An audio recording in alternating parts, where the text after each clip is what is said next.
नमस्कार छात्रों, मैं आपकी हिंदी शिक्षिका सपना मैम हूँ। आशा करती हूँ आप सभी अपने घर में सकुशल मंगल होंगे। आज हम हिंदी व्याकरण के अंतर्गत एक उपविषयांश पढ़ने जा रहे हैं जिसका शीर्षक है अपठित गद्यांश।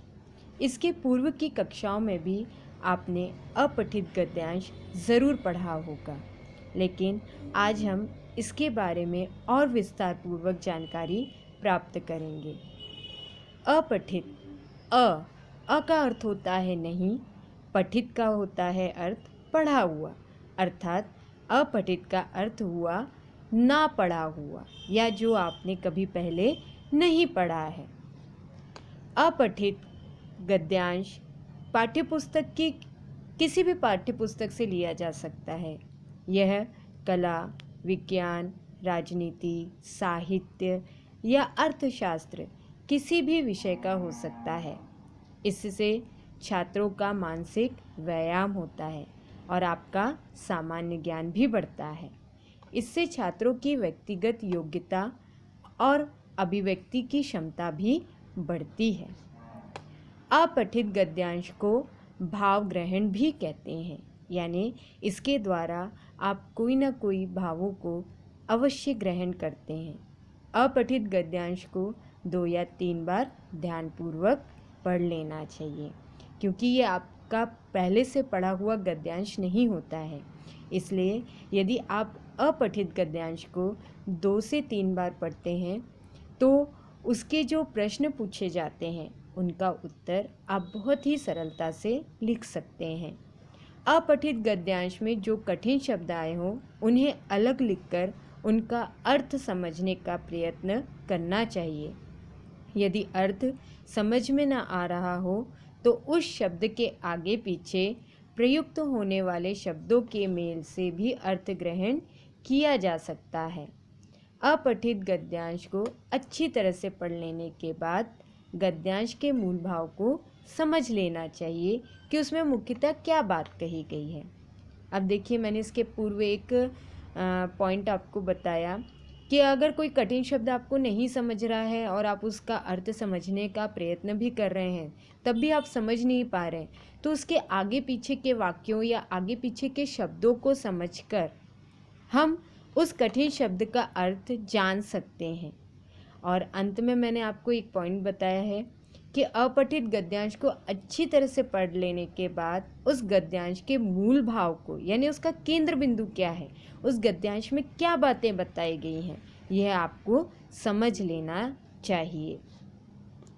जब हम अपठित गद्यांश के प्रश्नों के उत्तर लिखते हैं तब हमें किन बातों को ध्यान में रखना चाहिए।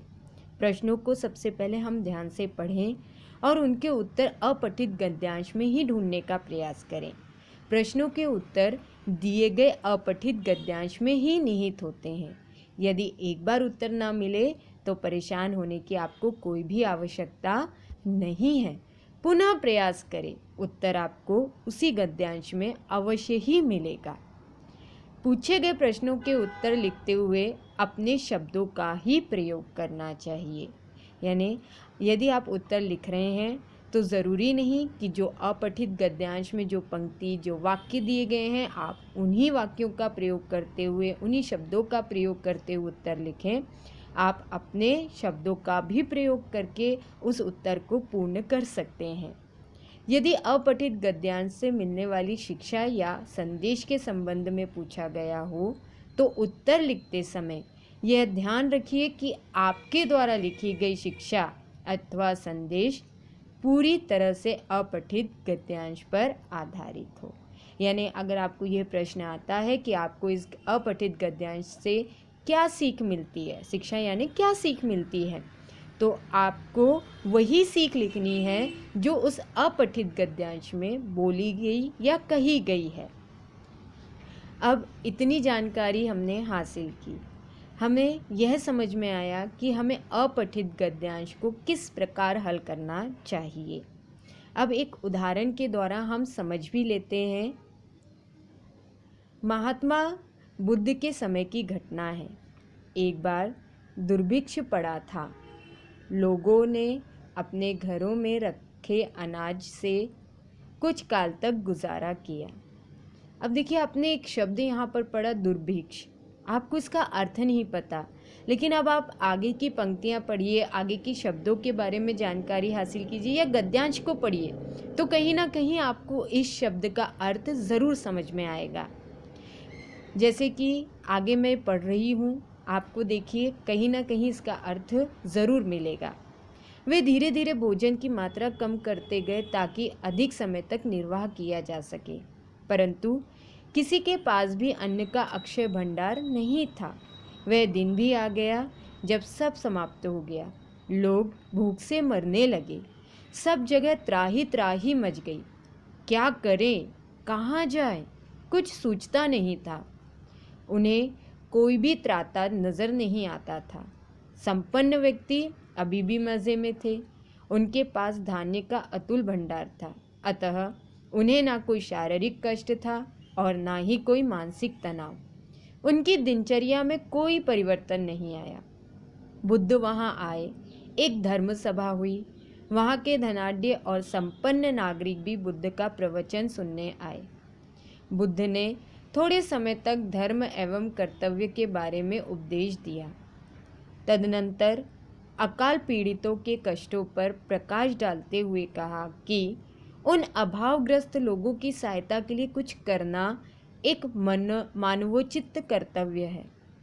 अंत में बुद्ध ने सभा में उपस्थित समर्थ श्रोताओं को सहायतार्थ आगे आने की प्रेरणा दी, परंतु कोई भी सेठ द्रवित नहीं हुआ। बुद्ध को निराशा हुई। इसके पूर्व की वे हतोत्साहित हो जाते, उन्होंने एक मधुर, सुखद और बारीक आवाज़ सुनी, भगवान, इस काम को मैं करूँगी। बुद्ध ने विस्मय से वक्ता की ओर देखा। 13-14 वर्ष की बालिका नतमस्तक उनके सम्मुख खड़ी थी। बुद्ध ने कहा, वत्स, तुम इस काम को करोगी जिसे ये सब साधन संपन्न व्यक्ति करने को तैयार नहीं? कैसे? बालिका ने उत्तर दिया, मैं घर घर जाकर एक एक मुट्ठी अन्न मांगूंगी और अकाल पीड़ितों की यथोयोग्य सहायता करूंगी। बालिका के उत्साह ने पाषाण हृदय धनियों को विचलित कर दिया। उन्होंने इस पुनीत कार्य में कटिबद्ध हो जुट जाने का निश्चय किया। आवश्यकता है समयोचित योग्य निश्चय की। एक छोटी सी चिंगारी भी प्रचंड अग्नि का रूप धारण कर सकती है। देखिए, इस गद्यांश को मैंने एक ही बार पढ़ा, लेकिन बहुत ही धीरे धीरे और ध्यानपूर्वक पढ़ा कि आखिर इस गद्यांश में किस विषय के बारे में बताया गया। अब मैंने आपको जैसे बताया था दुर्भिक्ष, यहाँ कहीं ना कहीं आपने पंक्ति पढ़ी होगी अकाल पीड़ितों, है ना। यानी दुर्भिक्ष का अर्थ होता है अकाल पड़ा था। अकाल यानी सूखा, जहाँ अन्न खाना पीने की वस्तु नहीं मिल रही थी। तो अब ये बात मुझे समझ में आ गई कि इस गद्यांश में किसके बारे में और किस बात को केंद्र में रखकर यह लिखा गया है। अब देखिए, इससे संबंधित प्रश्न पूछे जाएंगे और ये प्रश्न इसी गद्यांश में आए हुए हैं और इसके उत्तर आपको इसी गद्यांश में भी मिलेंगे। आपको गद्यांश से संबंधित प्रश्न ही पूछे जाते हैं।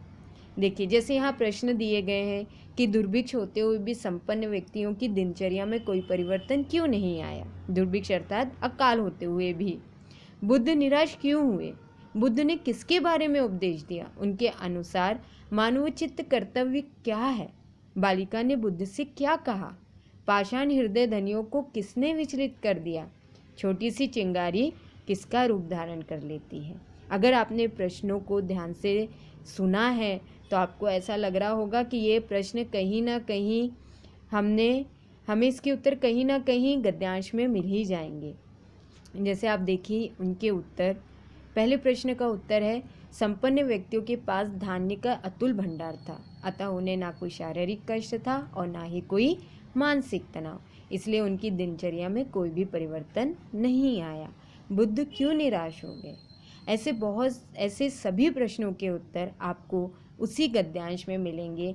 बस आपको थोड़ी मेहनत करनी है, अपनी विचार शक्ति को बढ़ाना है, अपने बौद्धिक कौशल का विकास करते हुए पढ़े गए गद्यांश में से ही उत्तर को ढूंढना है। यदि आपने यह कर लिया तो आप अपठित गद्यांश को बहुत ही आसानी से हल कर सकते हैं। अंत में मैं आपको एक जानकारी और देना चाहूँगी छात्रों कि जब अपठित गद्यांश में यदि यह प्रश्न आता है कि अपठित गद्यांश का उपयुक्त शीर्षक क्या है, तब आप वह प्रश्न समझ नहीं पाते हैं कि शीर्षक यानी क्या होता है। शीर्षक अर्थात टाइटल। अब आपने देखा कि हम कोई भी गद्यांश पढ़ते हैं तो उस गद्यांश में किसी न किसी चीज़ को लेकर, किसी न किसी विषय को लेकर बातें होती है या उसके बारे में उस गद्यांश में बताया जाता है। हम यही ध्यान में रखते हैं कि गद्यांश में जिस बात को मुख्य बिंदु बनाकर कहा जा रहा है, केंद्र बिंदु बनाकर उसके बारे में जो बातें कही जा रही है, वही हमारे गद्यांश का शीर्षक होता है। शीर्षक आपको 2 से 3 शब्दों में लिखना है। शब्दों में ध्यान रखिएगा, शीर्षक आप 2 से 3 शब्दों में ही लिखिए। यदि आपको सीख के बारे में कहा जा रहा है तो आप सीख 1 से 2 पंक्ति या 2 से 3 पंक्तियों में लिख सकते हैं। शीर्षक और सीख में दोनों में ज़मीन आसमान का अंतर होता है, क्योंकि विद्यार्थी कुछ कुछ यह करते हैं कि सीख को शीर्षक और शीर्षक को सीख बना लेते हैं। यह गलतियाँ आप लोग करते हो, इसलिए मुझे लगा कि मैं ये गलतियाँ आपको बताऊं और ये आप ध्यान में रखिएगा। यहीं पर मैं अपने इस विषयांश को समाप्त करती हूँ। धन्यवाद छात्रों।